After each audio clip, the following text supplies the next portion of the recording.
사랑의 하나님 아버지 감사합니다. 저에게 이렇게 기이한 청명한 가을 날씨를 허락하시는 아버지, 하나님께서 주관하시는 이 땅의 모든 질서와 저희를 둘러싸이는 모든 환경들이 늘 저희에게 최적의 것은 아닐지 모르지만 그것이 합력하여 선을 이룬다는 분명한 믿음으로 우리가 살아갈 수 있도록 인도하여 주옵소서. 그렇게 우리에게 허락된 이 에덴이라는 것을 망각하지 않게 하셔서 아담과 하와가 했던 실수를 반복하지 않도록 끊임없이 하나님의 심정을 묵상하고 또 묵상하면서 우리에게 주어진 지금이 최선임을 기억할 수 있는 은혜를 더하여 주옵소서. 하나님, 오늘도 교수님이 말씀을 통하여서 하나님의 심정이 어떤 것인지를 증거하고자 이 자리에 함께하고 있습니다. 교수님을 붙들어 주시어서 준비하는 과정도 함께 하셨겠지만 선포하는 지금 이 순간도 동행하여 아버지 그 말씀이 우리의 심정 가운데 그대로 각인될 수 있는 시간 되게 하시고 이 영상을 통하여 예배를 드리는 지체들에게도 동일한 은혜가 있도록 축복하여 주옵소서. 이 시간 함께 할 수 있도록 모든 여건을 허락해 주심에 감사를 드리며 이 모든 말씀 예수님의 이름으로 기도드립니다. 아멘. 예, 오늘 말씀은 마태복음 13장 3절에서부터 8절하고 18절에서 23절인데 샤니아 자매님이 3절에서 8절, 윤지원 사모 18절에서 23절 읽어주시겠습니다. 예수께서 비유로 여러 가지를 그들에게 말씀하여 이르시되 씨를 뿌리는 자가 뿌리러 나가서 뿌릴새 덜어는 길가에 떨어짐에 새들이 와서 먹어버렸고 덜어는 흙이 얕은 돌밭에 떨어짐에 흙이 깊지 아니하므로 곧 싹이 나오나 해가 돋은 후에 타서 뿌리가 없으므로 말랐고 덜어는 가시떨기 위에 떨어짐에 가시가 자라서 기운을 막았고 덜어는 좋은 땅에 떨어짐에 어떤 것은 100배, 어떤 것은 60배, 어떤 것은 30배의 결실을 하였느니라. 8절 그런즉 씨 뿌리는 비유를 들으라. 아무나 천국 말씀을 듣고 깨닫지 못할 때에 악한 자가 와서 그 마음에 뿌리온 것을 빼앗나니 이는 곧 길가에 뿌리온 자요 돌밭에 뿌리었다는 것은 말씀을 듣고 즉시 기쁨으로 받되 그 속에 뿌리가 없어 잠시 견디다가 말씀을 인하여 환난이나 핍박이 일어나는 때에는 곧 넘어지는 자요 가시떨기에 뿌리웠다는 것은 말씀을 들으나 세상의 염려와 재리의 유혹에 말씀이 막혀 결실치 못하는 자요. 좋은 땅에 뿌리었다는 것은 말씀을 듣고 깨닫는 자니 결실하여 혹 100배, 혹 60배, 혹 30배가 되느니라 하시더라. 아멘. 아멘, 아멘. 예, 오늘은 방금 읽은 말씀을 가지고 씨 뿌리는 비유라는 제목으로 이 말씀을 나눠보겠습니다. 우리 잘 아는 말씀이죠. 오늘 말씀에 의하면 말씀이 떨어지면 네 가지의 결과가 나타난다는 것입니다. 근데 그 네 가지의 결과가 씨가 아니라 땅에 의해서 그 결과가 결정된다. 그게 이제 오늘의 말씀인데 그 첫 번째 땅은 길가라고 표현되는 땅이죠. 오늘 첫 번째 땅은 길가라고 표현되는 땅.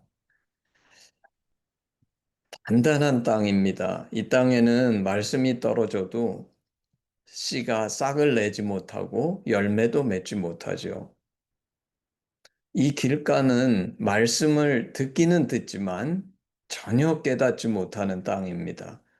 그래서 이 씨가 아무런 임팩트도 주지 못하죠. 그리고 이 말씀은 천국 말씀인데 이 땅에 아무런 영향력도 행하지 못하고 악한 자가 와서 이 씨앗을 걷어가기 때문에 기억조차 하지도 못하는 땅이죠. 그게 길가입니다. 두 번째 땅은 돌밭이죠. 이 돌밭은 말씀을 잠시 기쁨으로 받지만 그 돌 위에 얇은 흙이기 때문에 뿌리가 없어서 말씀 때문에 환난, 박해. 이렇게 하면 엄청난 고난일 것 같은데 하여튼 역경이 일어나면 그 상황이나 환경이 안 좋게 되면 곧 넘어지는 그런 땅이죠. 그리고 아마 이런 사람은 스스로 그런 생각을 하지 않을까 싶어요. 아니, 나는 해도 안 되는구나 하고 말씀을 포기할 수도 있겠죠. 세 번째 땅은 가시떨기의 밭입니다. 이것은 세상의 염려와 재물의 유혹에 기운이 막힌 땅이죠. 근데 누가복음에 보면 똑같은 얘기가 나오는데 누가복음 8장 14절에는 이 세상의 염려를 이생의 염려, 재물 이거는 똑같이 등장하는데 세 번째 향락두이라는 말이 더해져 있습니다. 그러니까 염려, 재물, 뭐 근심 이것만이 아니라 세상에서 재미난 일이 너무 많은 거예요. 그 재미에 푹 빠져서 살아도 가시밭 땅이죠. 이 땅은 가시 떨기에 막혀서 결실하지 못하는 땅입니다. 네 번째 땅은 좋은 땅인데 이 땅은 말씀을 듣고 깨달아서 결실하기 때문에 100배, 60배, 30배의 결실을 맺는 땅이죠. 사실 우리가 이 말씀을 들으면 당연히 우리는 나는 어떤 땅인가 생각하게 되죠.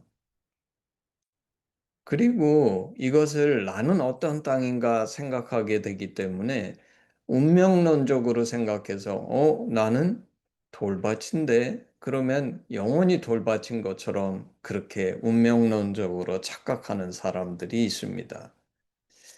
근데 제가 곰곰하게 생각해 보니까 제가 돌이켜서 곰곰이 생각해 보니까 좋은 밭이 된 사람도 누구나 다 이 모든 과정을 거친다는 것을 발견하는 것입니다. 저도 이 모든 과정을 거쳤습니다. 돌이켜보면 길가이던 시절이 있었어요. 예수 믿기 전에 말씀이 전혀 내게 무슨 뜻인지도 모르겠고, 그리고 심지어는 예수 믿은 후에도 말씀을 보는 그 눈이 생기기 전에는 이 말씀의 의미가 도대체 무슨 뜻인지 깨닫지 못하는 때가 많았습니다. 그래서 어떤 말씀은 기쁨으로 받을 수도 있겠지만 내가 그 당시를 생각해 보면 길가의 밭 상태가 아니었나. 근데 이제 하심 훈련을 받고 나서 말씀이 점점 더 이해가 가면서 어떤 말씀은 기쁨으로 받았지만 뿌리가 깊지 못해서 역경을 만나거나 혹은 뭐 감정적으로 많이 휘둘리니까 상태가 변하면 인내하면서 이 말씀을 지켜내지 못하고 그런 좌절을 많이 겪었던 것이 기억이 나는 겁니다. 이때는 돌밭이었죠. 또 어떤 때는 말씀을 실천해 보려고 하다가 오늘 말씀에 나온 이생의 염려, 재물, 향락 때문에 말씀을 놓치고 주저앉았던 적도 있었던 것 같습니다. 그때는 가시밭이었죠. 그런데 지금 돌이켜보면 언젠가부터 말씀이 열매 맺는 삶을 또한 살고 있는 것을 발견합니다. 다시 말해서 내가 좋은 땅인 것을 경험하고 있음을 보여주죠.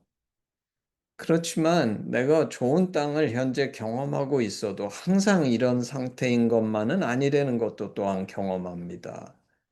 어떤 때는 내가 좋은 땅이다가 이전의 밭과 같은 상태로 돌아갈 때도 있고 어떤 성경은 처음부터 끝까지 보면 많은 말씀들이 있기 때문에 어떤 말씀에 대해서는 아직도 길가 같은 상태인 말씀도 있고 어떤 말씀에 대해서는 이전의 다른 밭들의 상태인 것이 아닐까라는 생각이 드는 경우도 있습니다.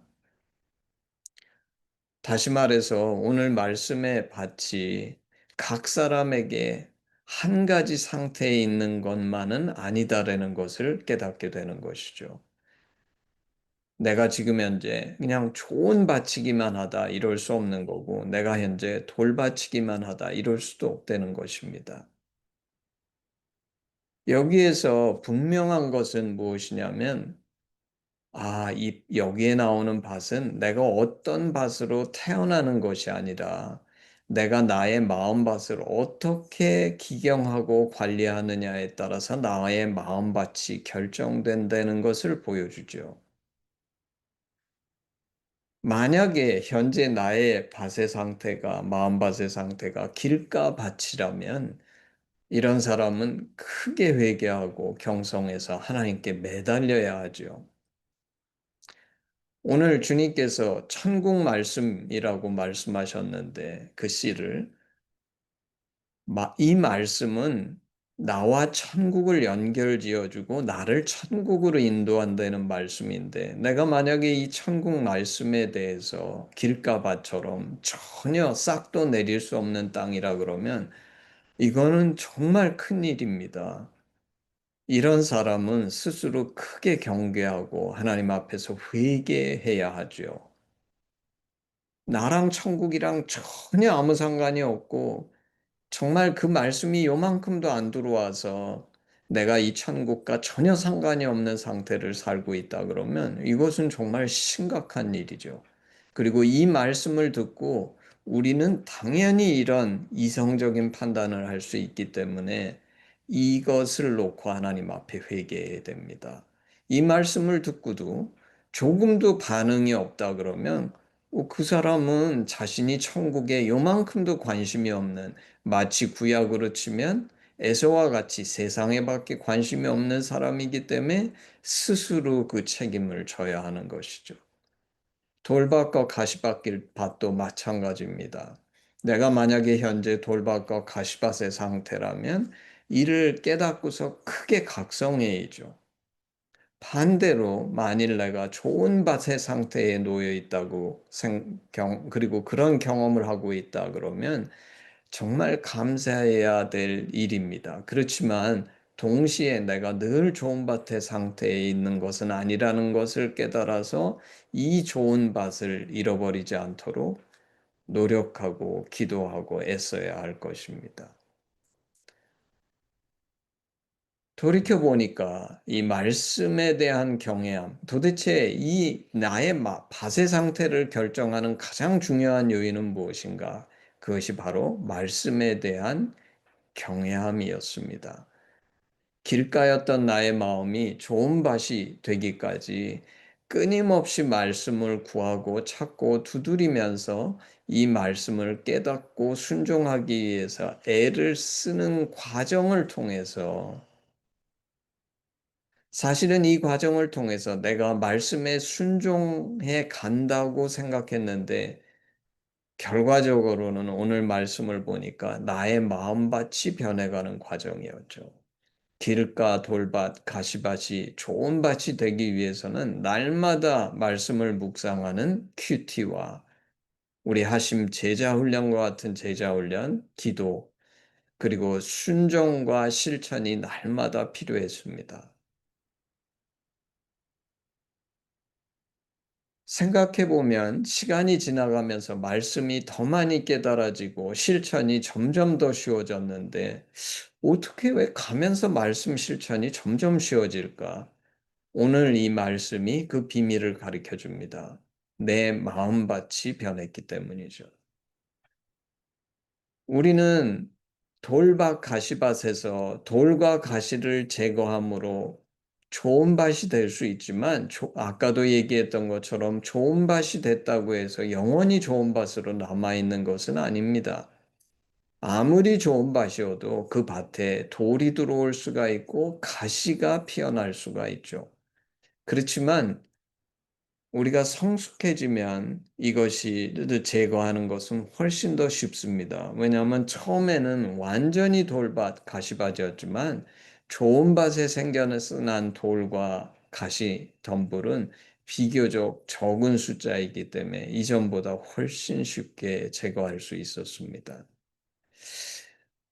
제가 요사이 우리 학교에서 가르치면서 젊은 지세대들을 보면서 느끼는 한 가지 제가 이번 주에 특히 더 깨달은 게 있는데 이 지세대는 재미를 추구하는 세대구나 이것을 깨닫습니다.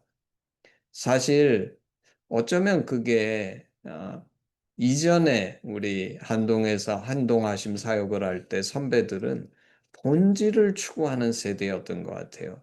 그래서 본질을 추구하기 때문에 그 본질이 뭔지를 가르쳐주는 그 하심 훈련이 있으니까 정말 많이 그 훈련을 받고 변했습니다.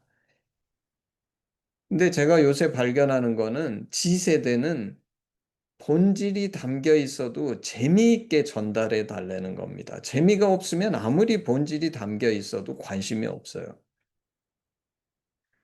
그리고 그것이 이 세대의 문제를 가르쳐 주죠. 이 세대는 말씀의 본질을 찾는 좋은 밭이 되기를 추구하는 것이 아니라 아까 누가복음에 읽었던 것처럼 재미, 향락을 추구하는 가시밭이 될 가능성이 높은 세대임을 가르쳐 주는 거죠.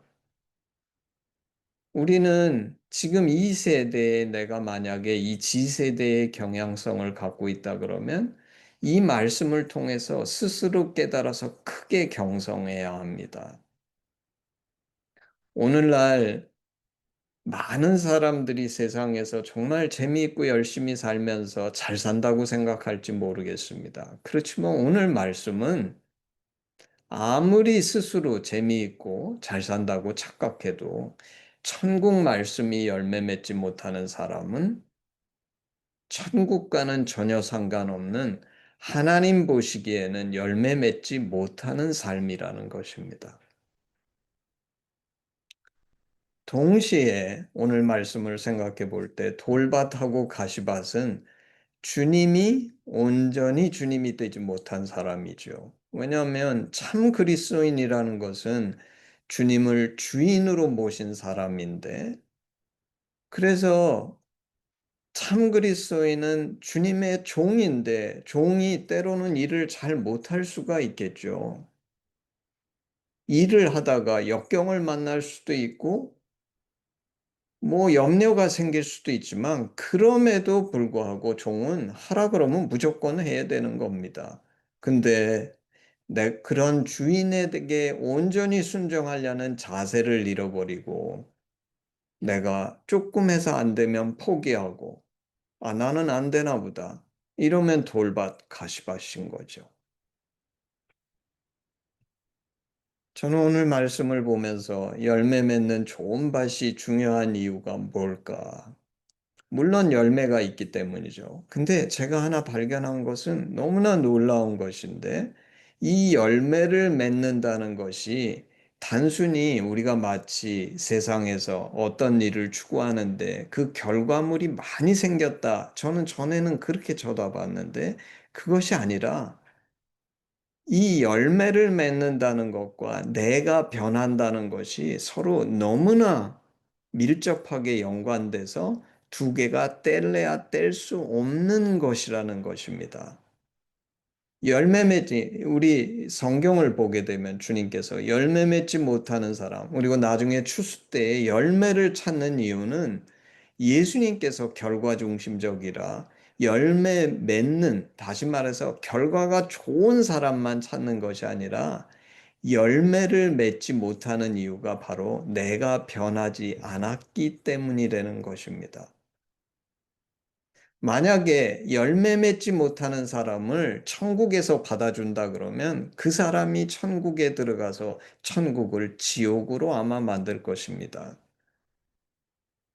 오늘 말씀해 보면 좋은 밭은 이 천국의 말씀, 천국의 씨앗이 심겨져서 30배, 60배, 100배에 달한 열매를 맺는 밭인데 여기서도 저는 새롭게 깨닫습니다. 사실 제가 이 말씀을 보면서 처음에는 어떻게 하면 100배의 열매를 맺을까?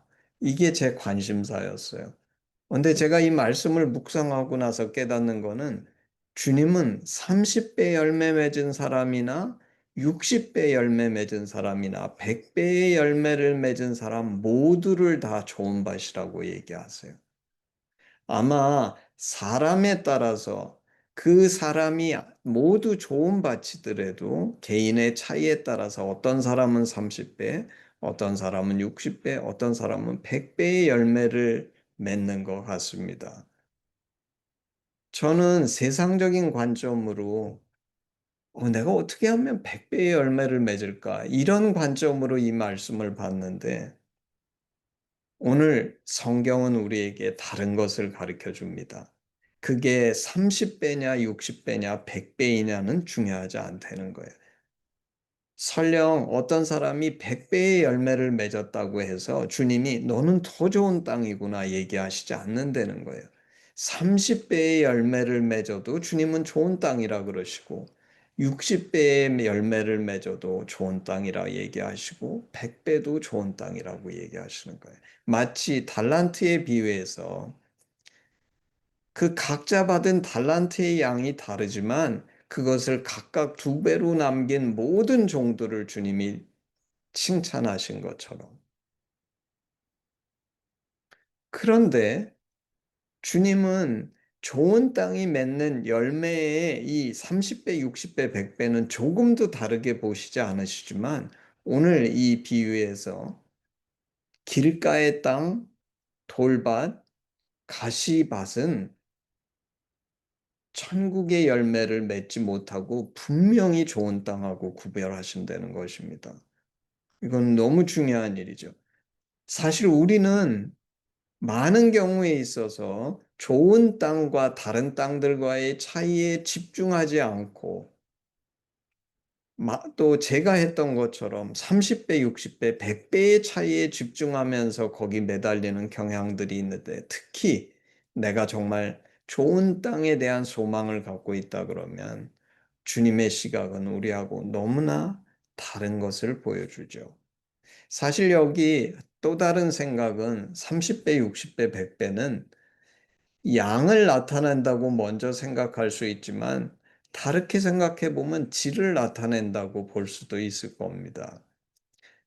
제가 보면 같은 커피나무를 심어도 그 같은 커피나무가 지역과 땅에 따라서 온갖 다른 맛이 난다고 하더라고요. 사실 그 나무는 종자는 똑같은데 어떤 땅에 심었냐에 따라서 그 열매의 맛과 향이 달라진다 그러면 오늘 말씀을 이해하는 데 훨씬 쉬울 것 같습니다. 같은 천국의 똑같은 천국의 씨앗 말씀이 심겨져도 사람에 따라서 다른 향과 맛이 나는 그리고 양도 다른 열매들이 맺는 것이 아닌가. 그래서 우리는 오늘 말씀을 통해 이것에 있어서 분명해져야 될 것입니다. 우리는 분명히 좋은 땅이 되어야 되는데 그것이 되는 비결은 한 가지밖에 없다. 말씀에 대한 경외.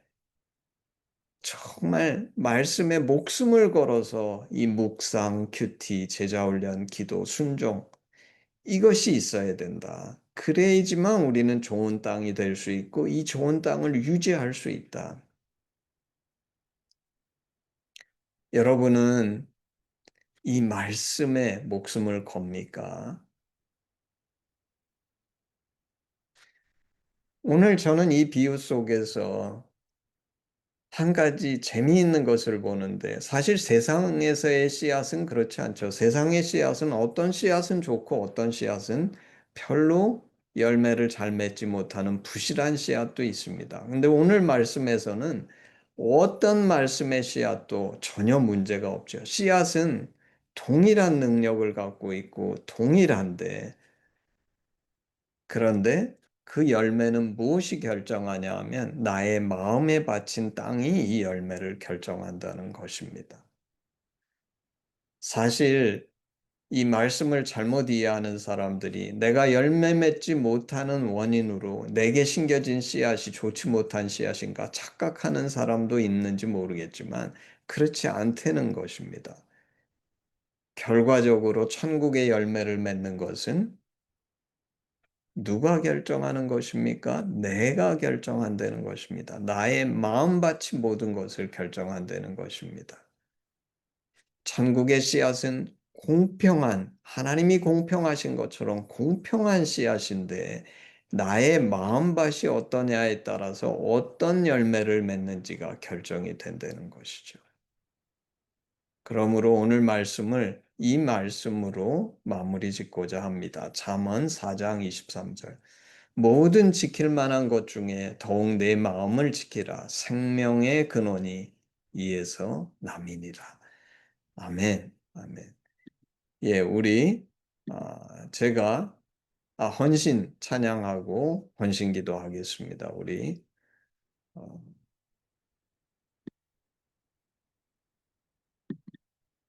한 절만 하겠습니다. 내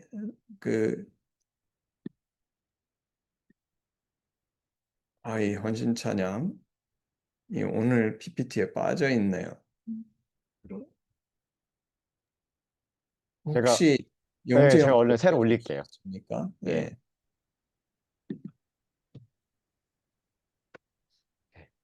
제가 공유하겠습니다. 음, 예, 1절만 하겠습니다. 내게 있는 모든 것을 아낌없이 드리네. 사랑하고 의지하며 주만 따라 살리라. 주께 드리네. 주께 드리네. 사랑하는 구주 앞에 모두 드리네. 아멘. 기도하겠습니다. 아버지 하나님, 감사합니다. 참 우리 하나님은 얼마나 공평하신지, 얼마나 자비로우신지, 주의 말씀은 공평해서 누구에게나 30배, 60배, 100배의 열매를 맺을 수 있는데 오직 하나님을 경외하는 자, 이 말씀에 자신의 목숨을 거는 자에게 정말 너무나 놀랍게 이 말씀을 내가 순종하려고 애쓰고 이해하려고 묵상하고 기도할 때에 이 말씀에 순종하게 되는 그 과정 자체가 나의 마음밭이 변해서 한때는 길가, 돌밭, 가시덤불밭이었던 나의 마음이 이 말씀을 통해서 좋은 밭으로 변화되어 가며 아버지 내가 좋은 밭이 될 때에 이 말씀은 내 안에서 자연스럽게 30배, 60배, 100배의 열매를 맺는 놀라운 축복인 것을 발견합니다.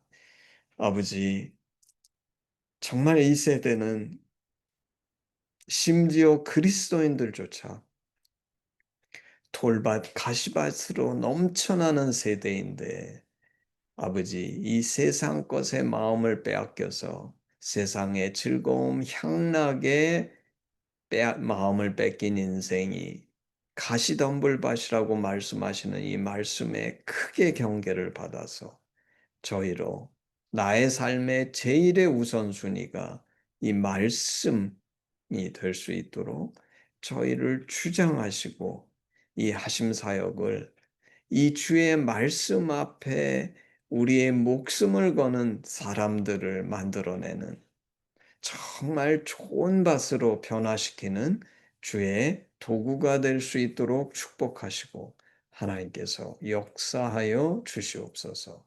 감사드리며 예수님의 이름으로 기도했습니다. 아멘, 아멘.